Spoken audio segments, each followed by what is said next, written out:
What's up, guys? I'm back. It's been a good minute. Um, but yeah, let's start.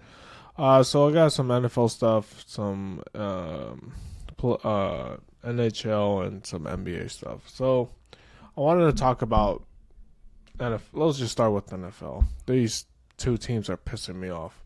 So let's go with the Dolphins. So they have a GM named Chris Greer, been there since 2016. And honestly, I don't know how this guy still has a damn job. He should be fired.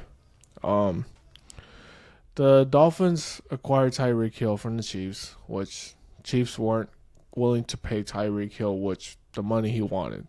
So I understood that Tyreek Hill wanted his money. But if you know Tyreek Hill, he's sort of a diva. Well, most wide receivers are all freaking divas at this point in the NFL.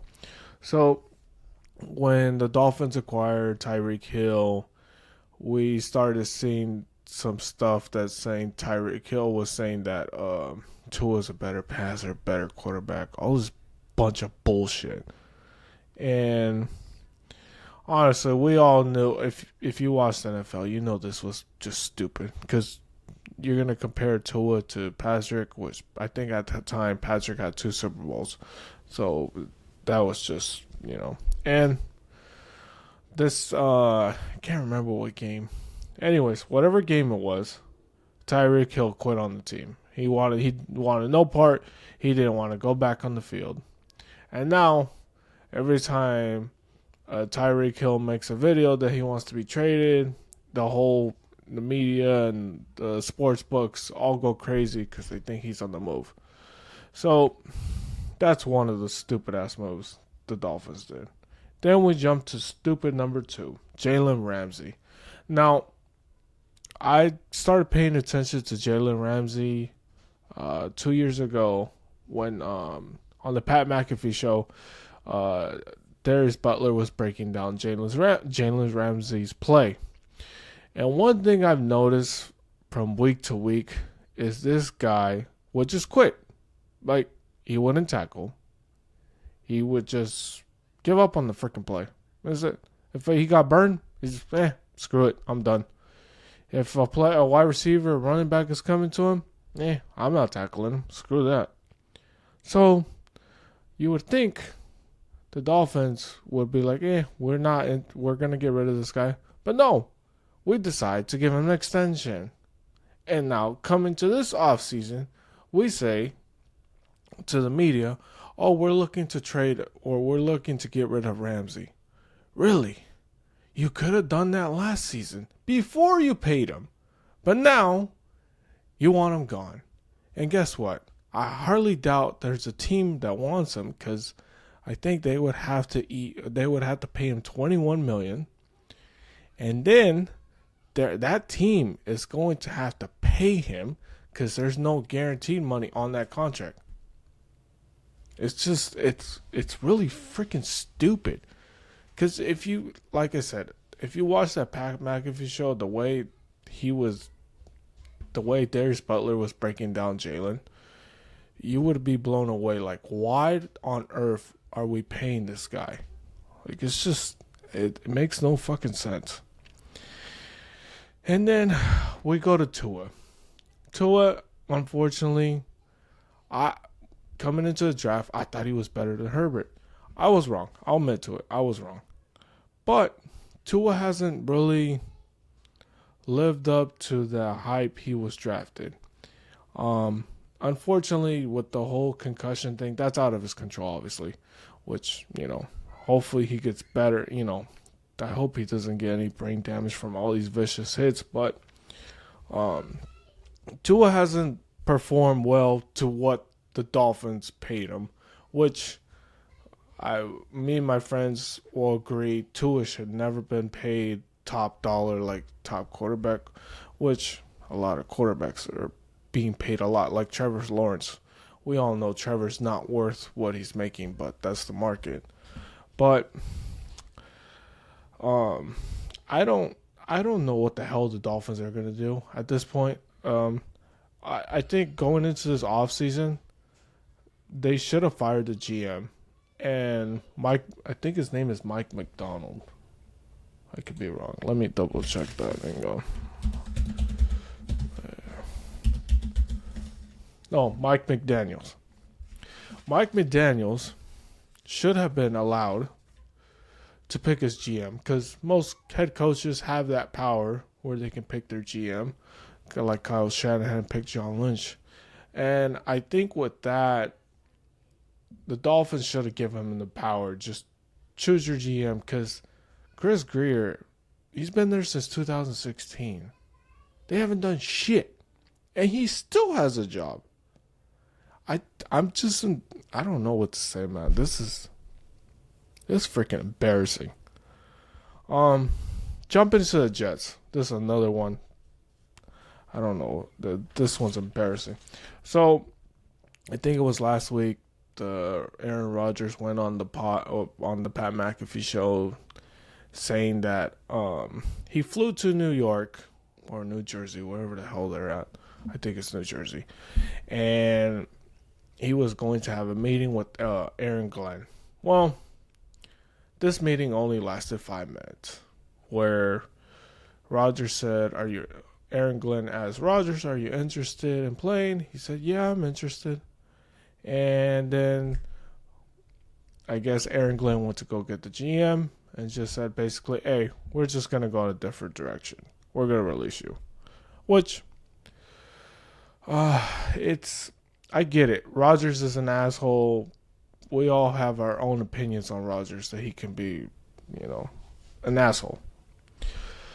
But with the Jets, their whole dysfunction is since last year firing Robert Saleh, Joe Douglas, and other previous head coaches. It just goes on and on and on.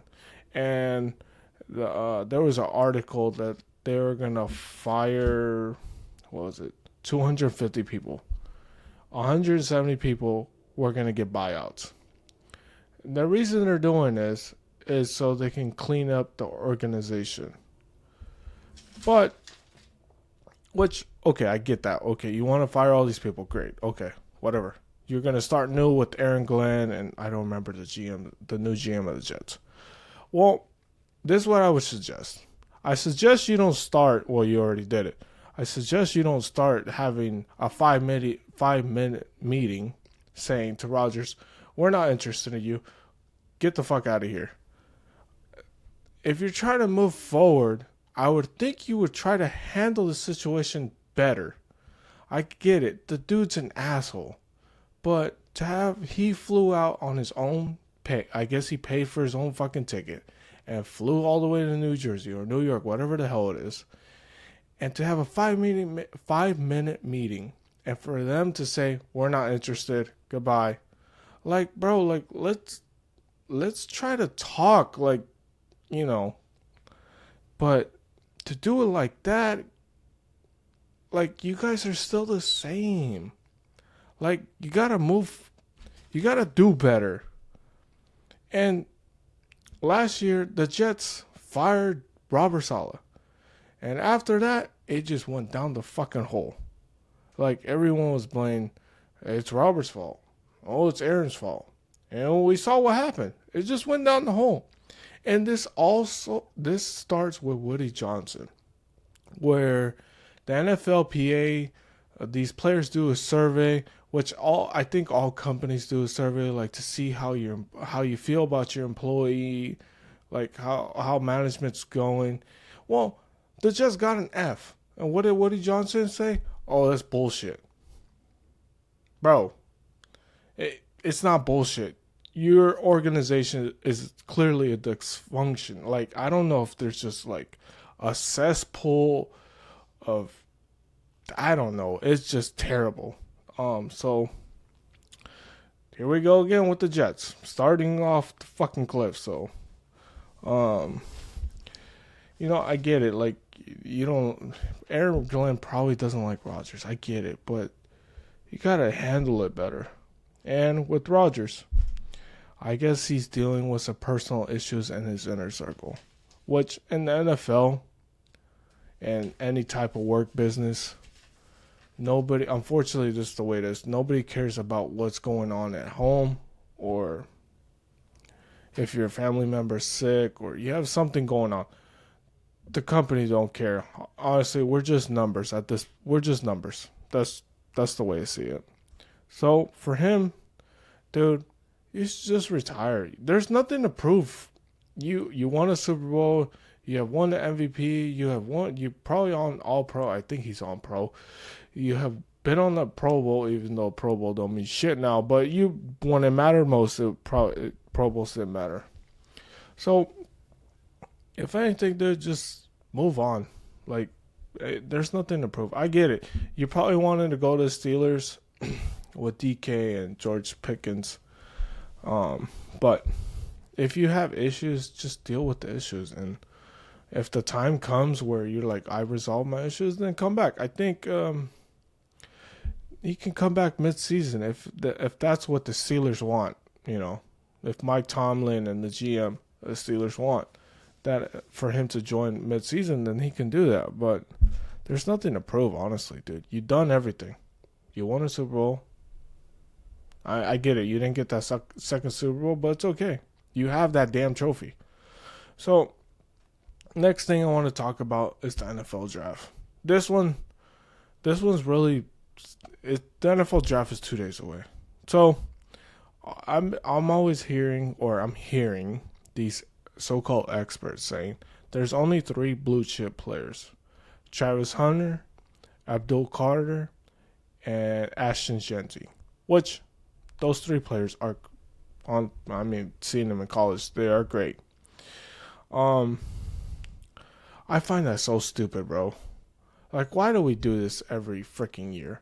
Where there's just maybe 5 highlighted players and everybody else, well, right now they're calling this draft just starters, just players. They won't be anything more but just starters.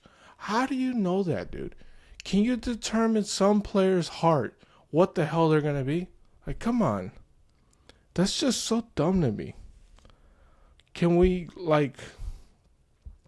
wait 3 years once these players are selected? Like, see what they're going to become before saying the rest of these players are all just starters. They're going to be nobodies. Like, come on, bro. How do you know that? But I do like Travis Hunter, Abdul Carter, and Ashton Genty. Like, Travis Hunter is a two-way player. I hope he does play offense and defense. I know some people are anti, like, he can't do that in the NFL. Why not? Just give it a freaking go. Ashton Genty, this guy is going to be a problem in the NFL if he plays like the way he played in college, because he's very freaking low center of gravity, where defensive players are going to struggle to bring him down. So, the draft is in 2 days. Normally after round 1 or round 2, there's a thing called draft grades, which I find very stupid, because some experts will crown this draft an A, but they haven't even been on the field yet. Like, come on, bro. Really? So, I'm not doing no draft grades. I'm staying away from that. It's just stupid to me. I never understood it as a kid, and I don't understand it now. Can we just wait for these guys to be on the field? And then we can determine if they're good or not. Just give it time. I get it. Some of you guys are in a rush and all this stuff. So, I don't. And for all the players that are going to be drafted, I know it's nearly impossible for all to succeed, but hopefully you guys all succeed. That's all I have. Shedeur Sanders. I was driving home and I was listening to the Max Crosby, The Rush, and he has Shedeur. And honestly, that was a great interview. I'm finally getting to understand Shedeur. I don't get the hate. I honestly don't. He's a football player. Yes, his daddy is Deion Sanders. So, I hope Shedeur succeeds. Whatever team he goes to, I hope he succeeds. And, I wish him the best, honestly. I don't want him to fail. I want him to succeed. And That's why I was gonna jump with the Browns and Giants. So we know the Browns are in a shitty situation with Watson, where the head coach most likely it will be his last season. Maybe if it goes down the freaking hill again. Same thing with the Giants. We know that last season the Giants fucked up completely. The whole thing just completely. Joe Shane saying we don't want Barkley or we don't know where Barkley's going, and them paying Daniel Jones. So one of the things I'm seeing that's coming up is that, well, if Shador goes to the Browns or the Giants, those coaches will probably be in the hot seat. And then the narrative is going to be popping out that Deion Sanders is probably going to step in to coach, which I don't think Deion's going to the NFL. He just got to deal with the Colorado Buffaloes. He's not going anywhere. He just recruited the top two quarterbacks to that program. So I don't see that happening. Like I said, maybe Shador ends up with the Steelers. Good for him. He'll have two weapons. So that's good. But if he goes to the Browns or Giants, there's going to be pressure. There's going to be more pressure. I feel like there's going to be more pressure on those coaches to figure it out. Because the Giants, they're in a tough division. The Eagles just won a Super Bowl. The Commanders damn near got to the Super Bowl.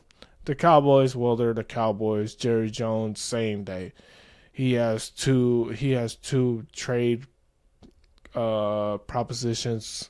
I don't know why you would say that, bro. Like, are you trying to get attention? Maybe he's just getting attention. And then Michael Parsons saying that he's not showing up to volunteer OTAs before a deal. So that's the Cowboys right there. That's all the Cowboys. So hopefully with Shador, it works out good for him, which I think it will. I think Cam Ward and Shador will be fine. After that, after those two quarterbacks, I have no idea. Because Jalen Milroe, I feel like he needs to sit at least 2 to 3 years. Just sit. Yes, he can run. I guess they're saying he's better running than Lamar, which I do remember seeing him Alabama. The dude has wheels. So, but the issue with Jalen is the small intermediate passes that he needs to work on, which is fixable. You don't want an Anthony Richardson situation where they just throw him into the freaking fire and now the freaking Colts don't know what to do. So that's all I have for the NFL stuff. Yeah. Jumping into NBA and NHL. Honestly, guys, I've been so busy right now with work and life. I haven't been really paying attention to the playoffs, which sucks. But I started watching the Panthers versus Lightning. Lightning are getting their ass beat. It's like 6-2. So woohoo for the Panthers. And I think I could be wrong. Let me double check. But I was watching the Lakers game versus, oh my gosh, the T-Wolves. And it looked like, I think I turned it off. Yeah, I switched it over to the hockey game because the Lakers were beating the shit out of T-Wolves. So I was like, this is not really a game. So I jumped to the Panthers versus the Lightning, and that's not really a game either. Everyone's just getting their ass beat. So that's what I have for that. Some other NBA stuff. So the Kings fired their GM. This to me took way too freaking long. For a guy that can't draft, can't even do shit. I don't understand how this guy had a damn job. So the Kings had that good competitive series against the Warriors, and ever since then they can't do anything. So they mutually parted ways. I don't even know why the hell he would. Honestly, that's so frustrating. Some teams make some dumbass decisions where You know that GM or head coach should not be there, and you wait too damn long, and then certain players leave, like the freaking Dolphins in their stupid GM situation. And now you have Domantas Sabonis, one of the Kings players, saying that he wants to be involved with decision making. Well, let me give it to you like this, brother. Normally, when players come out and say that, you normally get traded out. Teams don't want to hear this because you're probably going to be very harsh against the organization, saying, "Well, I want it like this," and the organization will say, "Nope, we want it like this," and that's where they'll say, well, "This relationship is not working."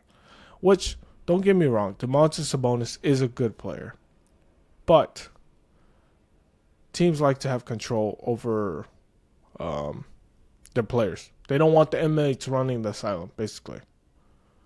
So most likely, we'll probably see Sabonis traded to another team. Then we go to my friend Nico, the GM of the Mavs, the guy that decided to trade Luka away for cheap bargain chips. And this is his quote. I did know Luka was important to the fan base. I didn't quite know to what level. Brother, really? You just won to the NBA Finals last season. Do you not pay attention to the generated sales? How many people buy jerseys of Luka Doncic? Like, I don't know who's in charge of your PR or whoever the freak is asking you or like advising you. They should be fired too. And you should be fired too, because you going on the microphone and saying a stupid ass quote like this, you should be fired. Point blank. Just be fired.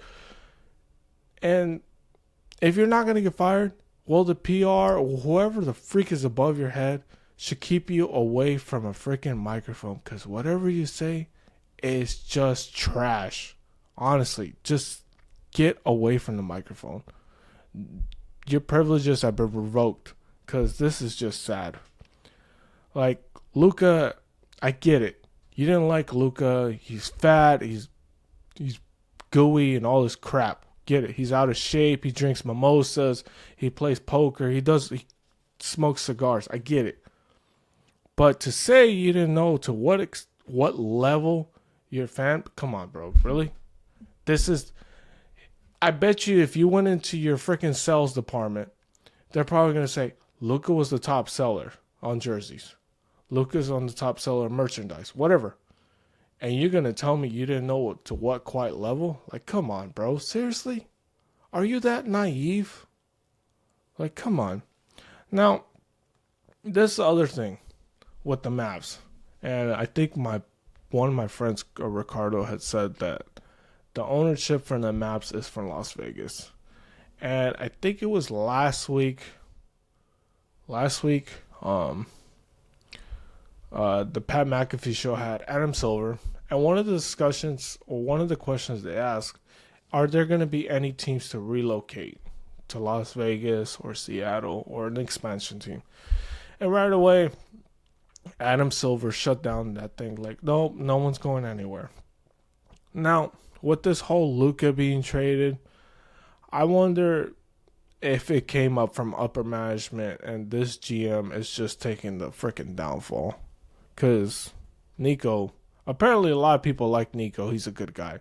But this decision to trade Luka is just, it's out of my mind. But one of the things normally when a team is trying to move is they try to sell all their assets so nobody can freaking show up to the game. And then with that, they go to a different location. Either because this ownership of the Mavs has ties to Las Vegas, and we know Las Vegas is looking for a basketball team. So I wonder if the Mavs are making their way to Las Vegas. I don't know. We'll see. But in the meantime, Nico, don't get back on the microphone, brother. I'm sorry. Just don't. This is sad. Jets versus Blue. Jets are up 2 in the series. I I did make a future bet that the Jets would win the Stanley Cup. So far looking good. Maple Leafs versus Senators. Maple Leafs are up 2. And like I said, looks like oh shoot.